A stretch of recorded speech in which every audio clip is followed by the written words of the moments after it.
छात्रों के एक समूह में प्रत्येक छात्र से उतना ही पैसा लिए गए जितना कि इस समूह में छात्र थे। यदि कुल एकत्रित धन 43 रुपया 56 पैसा 43 रुपया 56 पैसा हो तो इस समूहों में कितने छात्र थे? छात्रों की संख्या बताना है कि टोटल कितने छात्र थे। और हम मान लेते हैं कि माना कि छात्र टोटल कितने थे बेटा? x। हमने x मान लिया कि टोटल छात्र में x, हमको पूरा नहीं मालूम है कितना है, ठीक? तो x मान लिए। अब प्रत्येक छात्र मतलब अगर x एक छात्र अगर x रुपया दे रहा है तो x ही छात्र है, x छात्र है, तो जितने छात्र है उतने ही पैसा देंगे। अगर x छात्र है ना तो x ही रुपया वो देंगे, जितने छात्र है उतने ही पैसे दिए हैं। तो x छात्र है तो x रुपए दिए, तो टोटल ये मेरे कितना हो गया बेटा? x square. कितना हो गया? x square.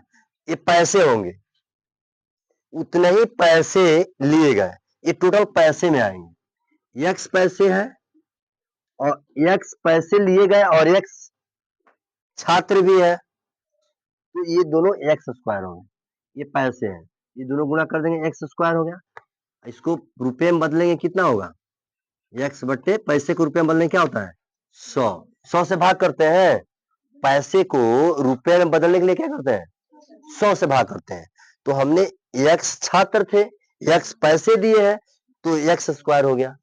तो ये बट्टे में 100 क्या डाले हैं कि ये टोटल पैसा जो इकट्ठा हुआ है रुपये में हुआ है, हमने इस पैसे को रुपए में बदल दिया। तो ये x स्क्वायर बट्टे 100 बराबर किसके रुपए बराबर है? 43 रुपये 56 पैसे। इसके क्या है? बराबर है। जब इकट्ठा किया गया है ये पैसे को तो 43 रुपये 56 पैसे आया है, क्योंकि ये पैसे अगर x स्क्वायर सिर्फ 100 नहीं देते ना, ये क्या होता? पैसे के पैसे रह जाता कि जो इकट्ठा हुआ किसमें हुआ है? रुपए में हुआ है, टोटल पैसा है। ये दोनों इसके क्या हुआ है? बराबर हो जाए। अब इसके वैल्यू आप निकाल लीजिए, देखिएगा। अगर पॉइंट इसको हटाते हैं तो पॉइंट घटाएंगे बट्टे में क्या दे? शून्य दे देते हैं। x बट्टे 100 बराबर यहाँ पे टोटल अंक हो गया 43 56 बट्टे 100। कोई दिक्कत नहीं? समझ में आया? आ गया? चलिए अब ये भागे के रूप में तो कट गया।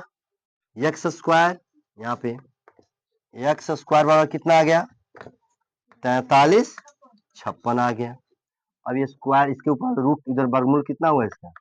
रूट इधर आएगा, 43 56 का वर्गमूल कितना आएगा?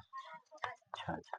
मतलब इसके कहने का अर्थ यह हुआ कि 66 ही इस समूह में छात्र थे और प्रत्येक ही उतने ही पैसे दिए। 66 पैसे भी दिए हैं। तो ये पूछा गया है इस समूह में कितने छात्र थे? तो कितने छात्र थे? 66।